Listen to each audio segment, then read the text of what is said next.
Hey all you people, what's going on? Today we have an 8th generation Toyota Camry. First, I'm going to do a full review including a 0 to 60 test. And then I'm going to talk about its reliability and common problem areas. And finally, I'm going to see if I can recommend this car to you. So sit back, grab a snack, and let's get nerdy.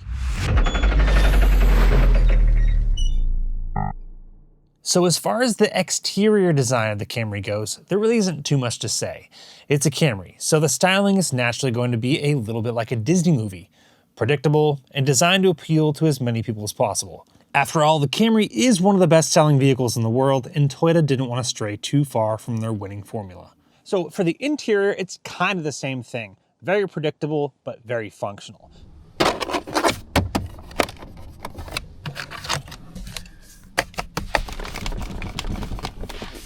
There's a mix of good quality and bad quality materials in here, but you can tell that everything's put together fairly well, but less so than the Camry's counterpart, the Lexus ES. So just like the quality of materials in here, the infotainment center is about just as luxurious. It's functional, but the earlier model Camrys actually didn't get CarPlay yet.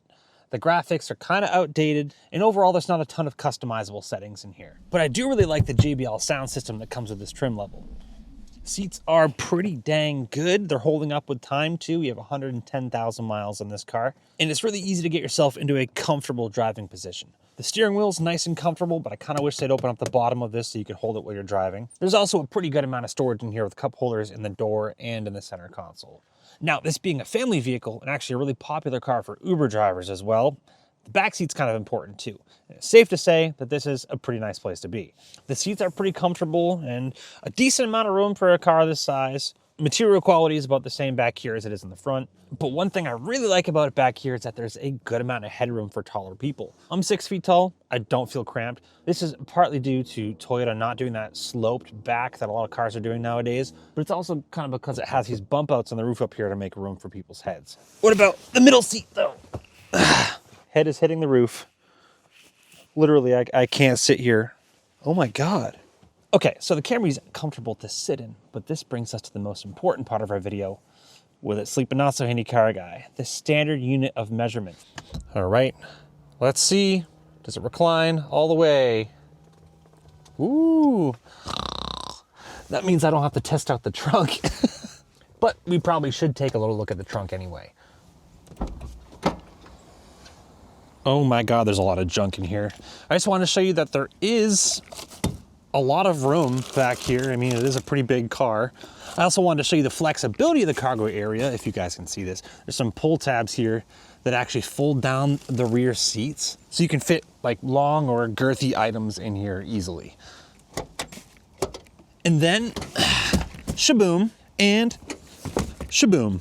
So that's a pretty usable cargo area.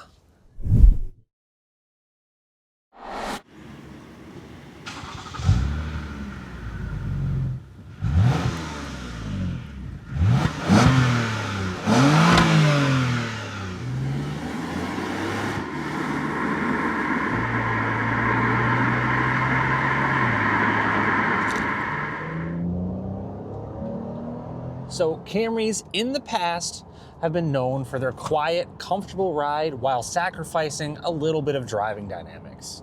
What I found is that this generation of Camry is pretty much just an evolution of that. It's even quieter than before and it still offers a nice comfy ride. But what about the driving dynamics? Well, I also feel like that's kind of an evolution from the previous Gen Camry. It feels nice on the road. Now, this is by no means a sports car, and it's not really trying to be, but Toyota did a good job making this feel more connected to the road and dynamic, especially when you put it into sport mode. The steering weight gets a little bit heavier. You start to feel just a little bit more where you're pointing the car. The transmission, this 8-speed transmission, is a little bit of a mixed bag. I'll talk about this more later in the video. So pretty much when the transmission's cold or you're in traffic, it doesn't shift very smoothly. And even when it's warm, sometimes it feels like it's hunting for gears and it's not really sure what to be doing. But I noticed that when you put it into sport mode, definitely makes it feel more confident and it really quickens up those shifts. Speaking of quick shifts, how quick do you think this is 0 to 60?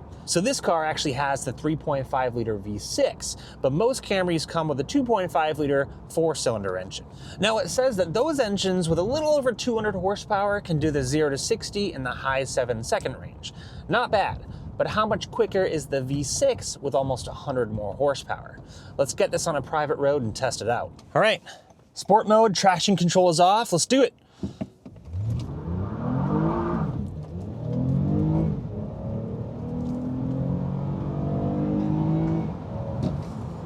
That was a lot of spinning. But you can tell this thing wants to move. All right, traction control is off. In sport mode, I'm just gonna roll into the throttle because we don't have much grip with these crappy tires. And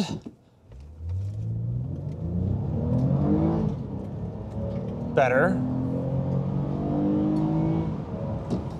All right. Honestly, these V6s are way faster than they have any right to be, especially if you rev them out.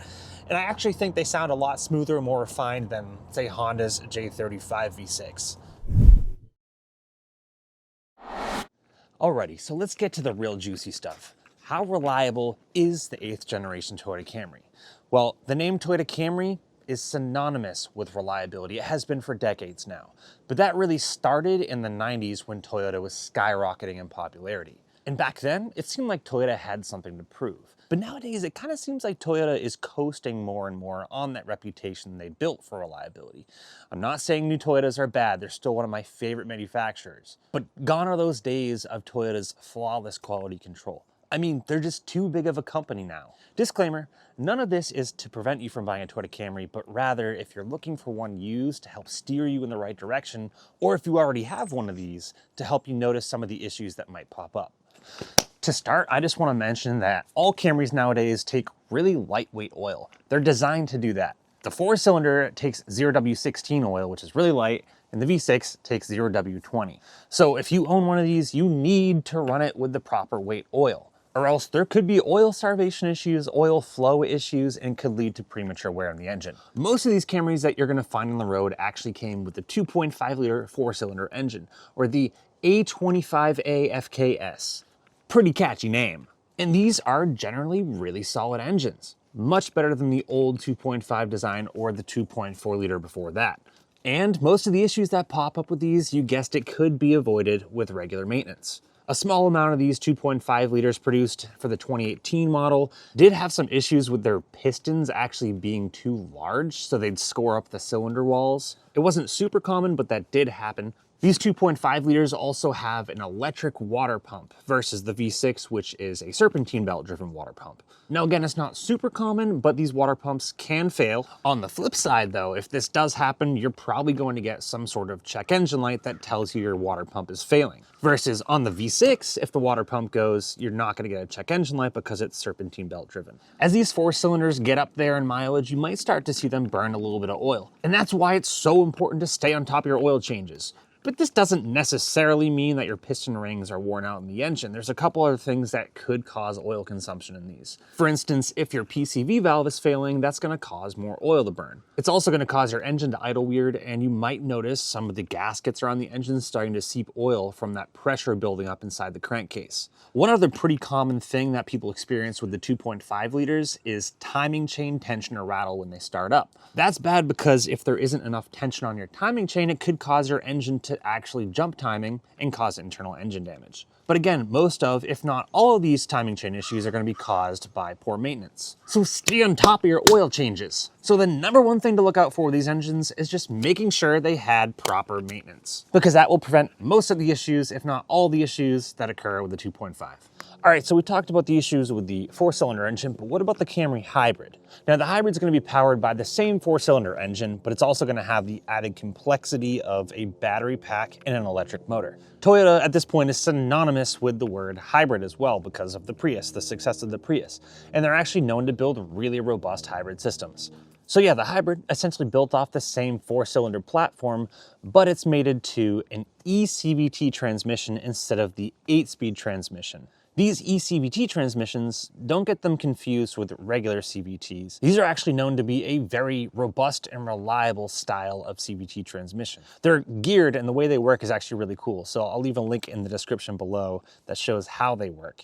As far as the lithium-ion battery packs in these hybrids, yeah, these can go bad eventually, but typically they last hundreds of thousands of miles with no issues. And to replace one of these battery packs, it's gonna cost you a few $1,000s. But to prevent this, again, the key is maintenance. Yeah, you have to maintain your lithium-ion battery pack. There's a few ways to do this. So the hybrid system actually has an inverter that uses coolant, and people recommend changing this coolant roughly every 75,000 miles or so. They also recommend cleaning and replacing the battery filter every 30,000 miles or so. And this really is just going to prevent the whole battery system from getting too hot, because heat is the #1 killer of electronics. So yeah, the hybrids are not maintenance free by any means, but they can last a very long time.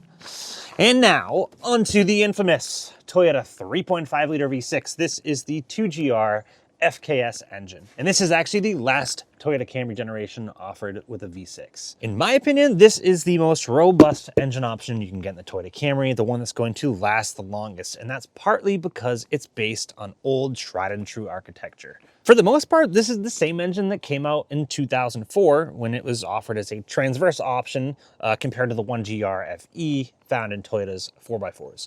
They've just kind of tweaked and modified it a little bit along the way. I'm not going to go into too much detail on what they did to change this, but overall, Toyota did some clever things to make it more powerful and more efficient. One fairly common issue that pops up with these is actually oil leaks. They're most likely to leak from the timing cover, which is actually kind of a pain to fix. The other common area to have oil leaks is right here around the cam position sensors, but those are obviously a lot easier to address than the timing cover. Another issue with these, and I'd say this is probably the most common issue with these, is water pump failure. We actually just got done replacing the water pump on my family's RX 350, which uses the older version of this engine. These water pumps are known to break down internally. Their bearings can grind and sometimes even seize up. These will cause coolant leaks and potentially overheating if you let it go too long. But if you're looking at one of these used, just stay on top of it, check your coolant level, listen for any grinding noises or loud accessory noises on that side of the engine, because it could be a failing water pump.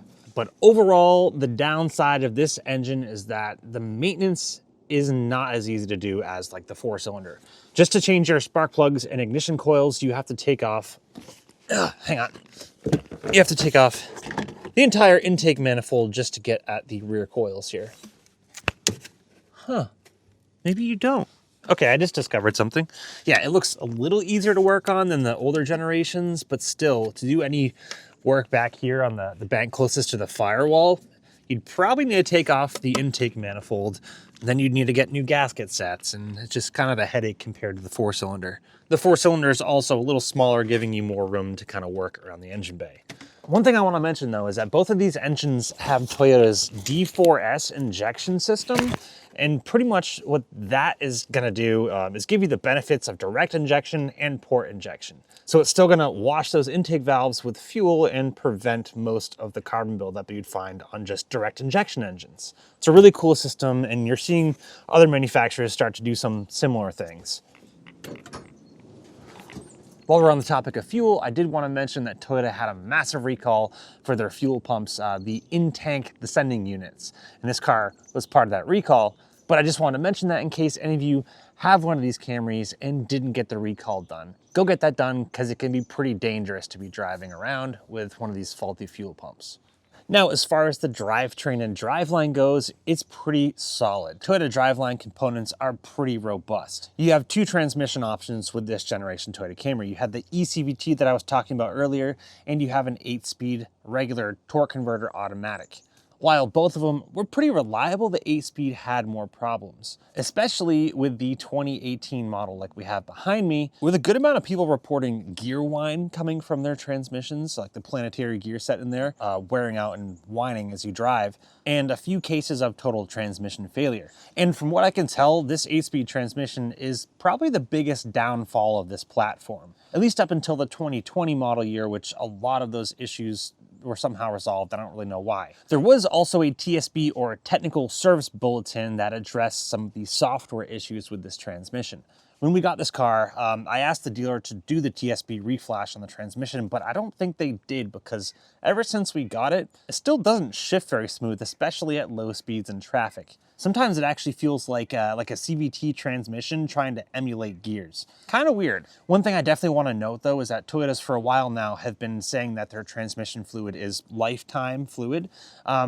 But myself and a lot of other people are a little skeptical of this. So personally, in the springtime, I'm going to be servicing this transmission, doing the fluid and filter, just as preventative maintenance. And hopefully that helps with the shifting issues we've been having in this car.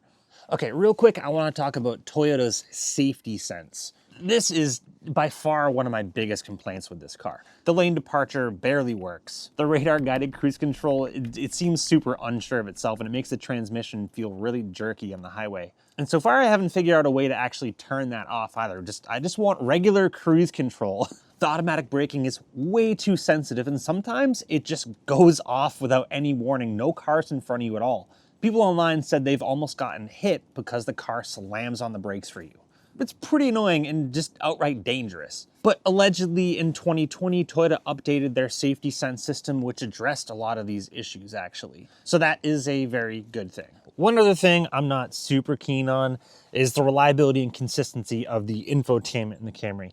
Maybe this is just a me issue, but I noticed that the connection with our phones is pretty clunky. Just the Bluetooth connection in general, we've had some weird things happen where it's gotten stuck on certain screens and frozen up. It's just stuck on this mic menu right now. Yeah, that's after I use speech to text.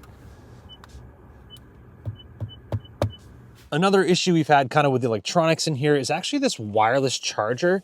For us, this just works super sporadically at best, and I actually don't know how this drawer is supposed to function because it's always just done this since we had it. One other issue that can happen, especially with the panoramic sunroofs like this, is that they can have rattles. Sometimes they can actually come off the rails here and the weather stripping comes apart. So if you're looking at one of these used, just make sure that that functions properly and it's in good shape because that's pretty expensive to fix.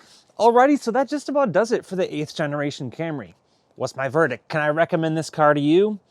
I would say wholeheartedly yes. Sure, it's pretty reserved, but that's why Toyota is so good. They don't try and reinvent the wheel, they just improve on what already works. So if you can get a Toyota Camry, particularly one made after 2020, I would say go for it. Just make sure it's really well maintained, and if it is, these could last you hundreds of thousands of miles with minimal issues. Just typical maintenance and repairs to wear items. Now I'm going to try something new. It's time to rank the 8th generation Toyota Camry against all of the other vehicles that I've had on my channel so far. Where does this stack up? Take my metaphorical list here. Overall, the reliability of the 8th generation Toyota Camry continues to be super impressive. And it's for that reason that this earns its #1 spot on my list so far, just barely edging out the 2nd gen Toyota Sequoia. And on that note, thank you all so much for watching. If you have anything else to add or personal experiences with a Toyota Camry, let me know in the comments below. Alrighty, take care now. Bye-bye then.